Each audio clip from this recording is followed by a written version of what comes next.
Isa-isang nailahad sa Senado kung paano lumabas ang kontrobersyal na polisiya ng NEDA sa taripa ng bigas na naging rekomendasyon na lamang matapos inulan ng batikos. Narito ang report ni Troy Gomez.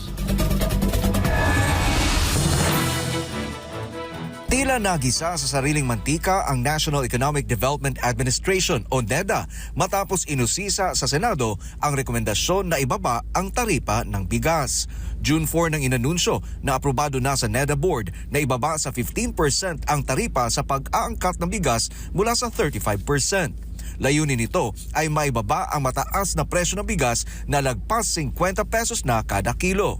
Pero sa pagdinig ng Senate Committee on Agriculture sa pangunguna ni Senadora Cynthia Villar at Amy Marcos ay isa-isang nailahad ang mga kapalpakan ng NEDA sa naging proseso nito. Inilahad ng Department of Agriculture na hindi nasunod ang kanilang rekomendasyon bago inanunsyo ang pulisiya.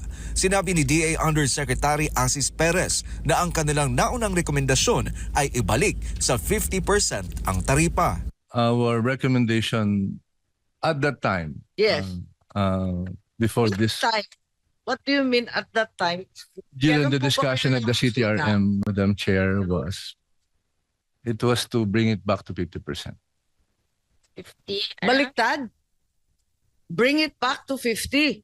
Sa revelasyon ng DA ay napatawa na lang si Undersecretary Perez dahil sa malayo ito sa lumabas na pulisiya ng NEDA. Ipinunto rin ni Senadora Amy Marcos na hindi nagkaroon ng konsultasyon sa mga magsasaka at iba pang stakeholders sa ipatutupad na pulisiya na aabot ng 5 taon. Sa pagdinig ay binigyan ng pagkakataon ng NEDA na sagutin ang katanungan ni Senator Amy kung kailan nangyari ang konsultasyon, pero ito ang kanilang naging sagot. Nagkaroon po ng consultation po yun on the CTP, on the Comprehensive Tariff Program.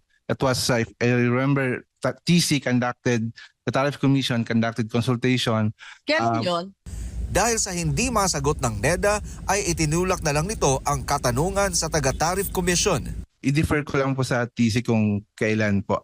Ayon sa taga-Tariff Commission, nagsagawa sila ng konsultasyon sa agriculture sector noong March 20 taong 2023. Pero sa kabila nito ay bigong kumpirmahin ng opisyal kung may dumalo bang mga magsasaka o kahit sino mang stakeholders na dumalo rin sa pagdinig ng Senado. We have invited all the stakeholders, consumer groups, government agencies, particularly the Department of Agriculture and the farmers. Pwedeng malaman kung sino stakeholder po yan kasi narito silang lahat eh. Wala May- naman daw na kumbide. You can give us the Just ano of that consultation. we can submit po the official list of parties notified and those who have actually attended the public hearing po. Medyo madami po kasi. But Sa huli ay pinalilinaw ng mga senador kung ano na nga ba ang totoong status sa pulisiya na ibaba ang taripa sa pag-angkat ng bigas. Nakalilito raw kasi matapos una ng inanunsyo ng NEDA na ito ay isa ng ganap na pulisiya, ngunit biglang binawi sa media at sinabing rekomendasyon lamang ngunit may executive order na. With regards po dun sa decision ng NEDA Board, the meeting was held last June 3 and the recommendation of the CTRM as a committee under the NEDA Board, the decision of the NEDA Board was to approve the CTP. At the EO, wala pa pong EO, ma'am.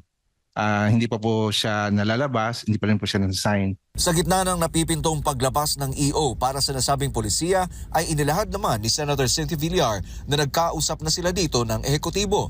Ayon sa senadora, na sakaling di maabot ng taripa ang target na pondo na ilalaan para sa Rice Competitiveness Enhancement Fund o RCEF ay pupunan na lamang ito ng Department of Finance o DOF. Ang RCEF ay ang assistance program ng gobyerno para sa mga lokal na magsasaka. Nag-agree kami ng DOF na kung ano man ang bababa ng we'll set a target for the Rice Competitiveness Enhancement Fund at saka financial assistance to rice farmers.